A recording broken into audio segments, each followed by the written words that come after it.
Bonjour à tous et bienvenue sur Zelker TCG, je suis Zelker et encore une fois avec ma tête. Aujourd'hui on est là pour un nouveau format, un petit retour de tournoi. Je pense pas que ça va se faire très souvent parce que la plupart des tournois que je fais c'est les armories, donc les petits tournois, dans les magasins locaux.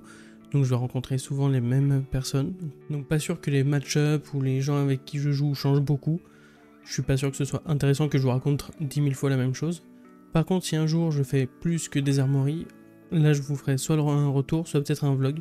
Dites-moi en commentaire quel format vous préféreriez pour les plus gros tournois. Et surtout ce que vous en pensez de cette vidéo à chaque nouveau format, ça m'intéresse énormément vos retours.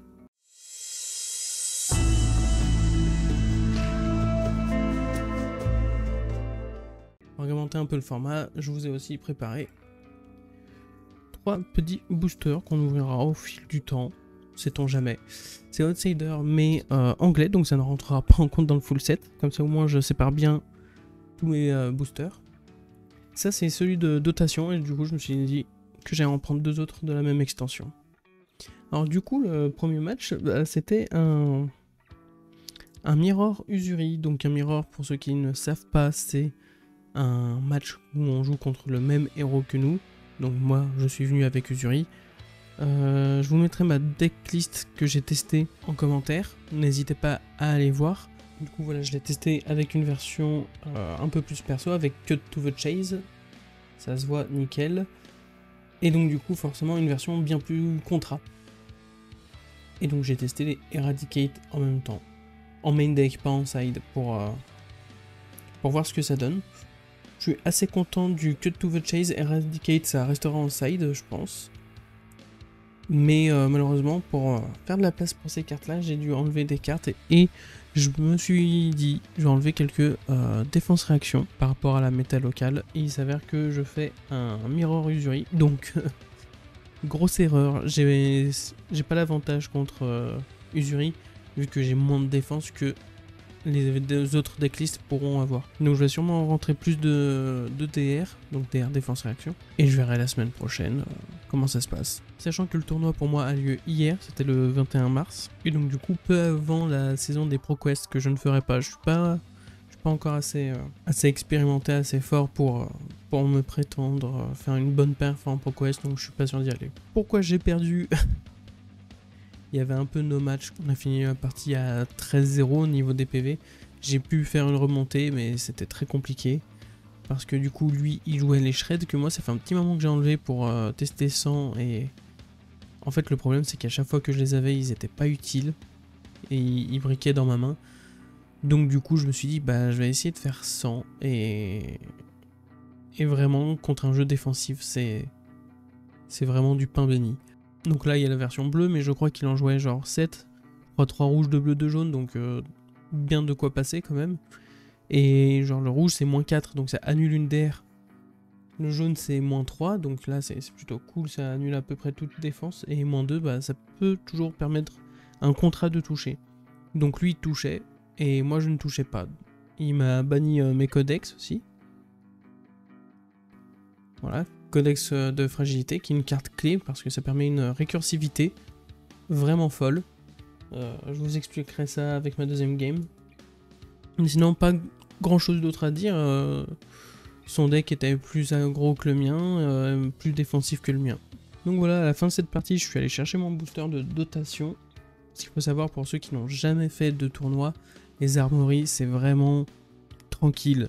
Il n'y a pas de judge, c'est les joueurs qui voient entre eux pour les règles, mais c'est à la cool. Et dans la commu dans laquelle je suis, les proxys sont autorisés, ça permet de tester les decks sans dépenser des milliers et des cents. Et donc du coup, on a 5 € pour participer, donc de PAF, la participation aux frais, il me semble que c'est ça que ça veut dire. Et en échange, bah, on a un petit booster de dotation. Là, nous, on choisissait l'extension, mais du coup, Outsider. Je vais passer parce que du coup si vous suivez ma chaîne, il y en a plein qu'on a vu. Donc je vais passer plutôt vite pour les boosters. J'ai ouvert des cartes qui sont plutôt utiles, un petit Death Touch, ça c'est toujours bien. Mais sinon après les rares, ce qui était le mieux c'est quand même ceci. Certes il n'est pas forcément joué, mais ça pour la collection, petite colle foil en plus. Je dis pas non, donc lui il rentrera dans le classeur. À la fin de ce premier match aussi, j'ai pu parler avec d'autres joueurs Usuri, j'ai eu de très bons conseils, notamment l'utilité des shreds, et vu que moi ils briquaient tous, j'avais pas compris son utilité jusqu'à ce que je me prenne les shreds en pleine face, et j'avais pas assez de DR aussi, contre Usuri c'est pas oufissime, mais j'ai fait des tests sur mes decks et maintenant j'en ai des conclusions. Le deuxième match, j'ai joué contre Azalea, contre un joueur contre qui je tombe assez souvent, c'était très sympathique. Et, comment dire, il a mené tout le temps. Absolument tout le temps.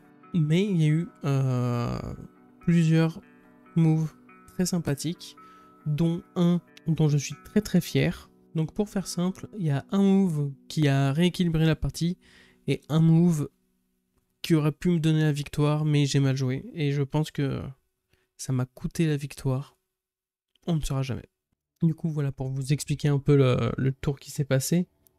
J'avais les 3 marqueurs sur ma tunique, donc Findel Spring Tunic, qui me donnait 1 d'énergie. Et en main, j'avais ces deux-là. Je vous laisse l'arsenal pour plus tard. J'attaque avec un Sedate, qui normalement ne sont pas joués, mais du coup, il décide de ne pas bloquer. On est dans une situation où il a un peu plus de PV que moi et il pourrait se le permettre. Grâce à Usuri, j'arrive à switch du coup avec un contact mortel. Le Death Touch qu'on a ouvert, enfin pas lui, mais la même carte. Et là, je peux lui mettre un Inertia pour l'empêcher de setup son arsenal avec ses flèches. On est contre Azalea, je vous le rappelle.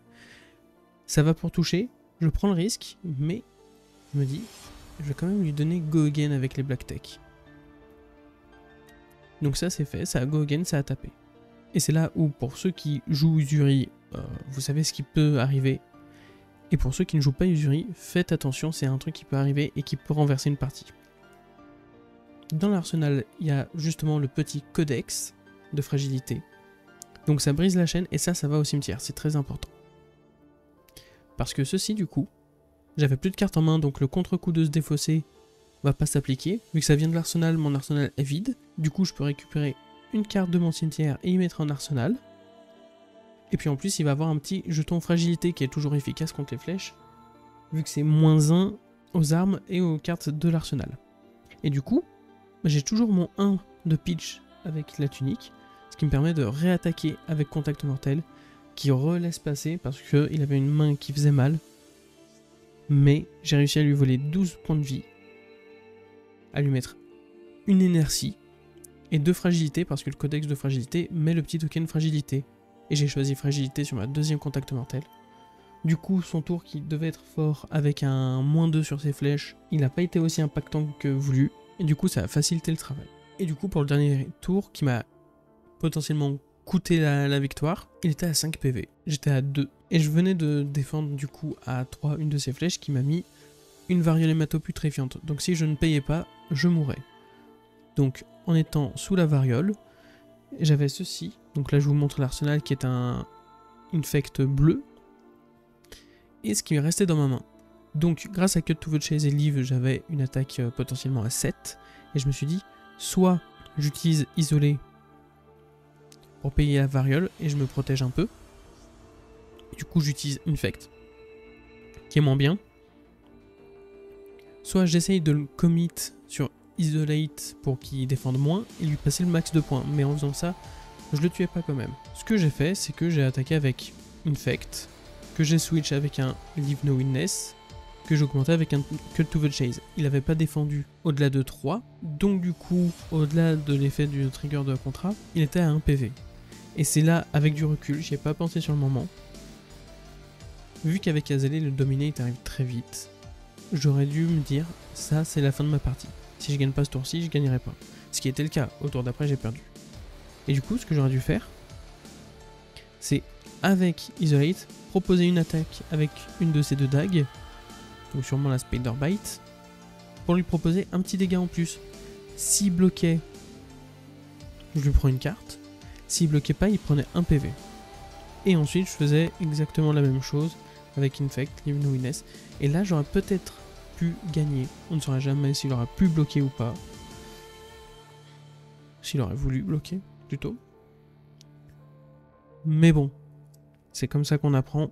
Je me servirai un peu plus de mes dagues. Pour vous faire plaisir, un petit booster. Ensuite, je vous parle de la dernière partie qui va être expéditif.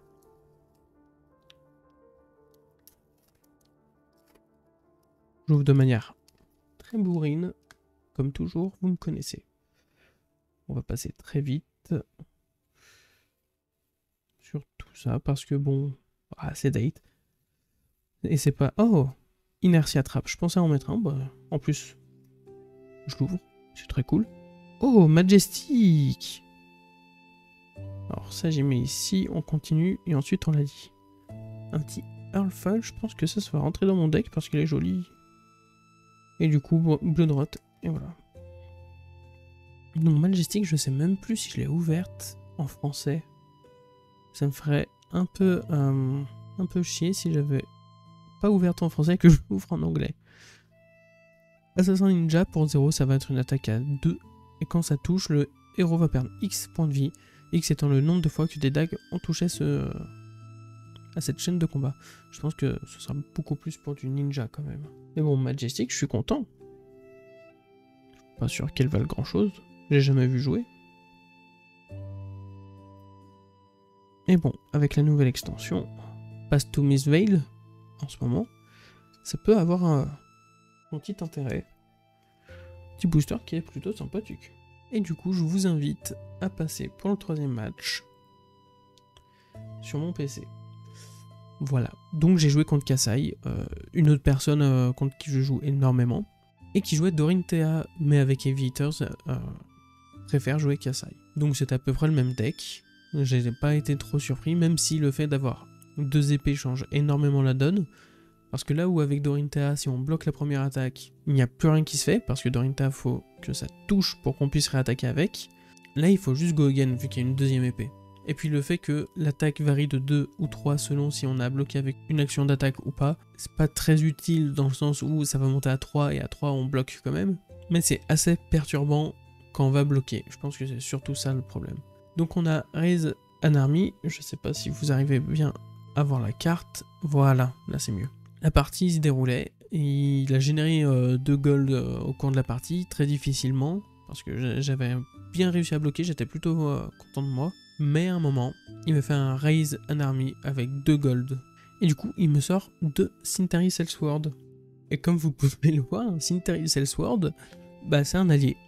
Et Usuri aime pas avoir des alliés parce que déjà, tous nos contrats s'activent si on touche un héros, pas un allié. Et avoir plusieurs menaces quand on fait qu'une seule, voire 2 attaques, c'est très dur à gérer.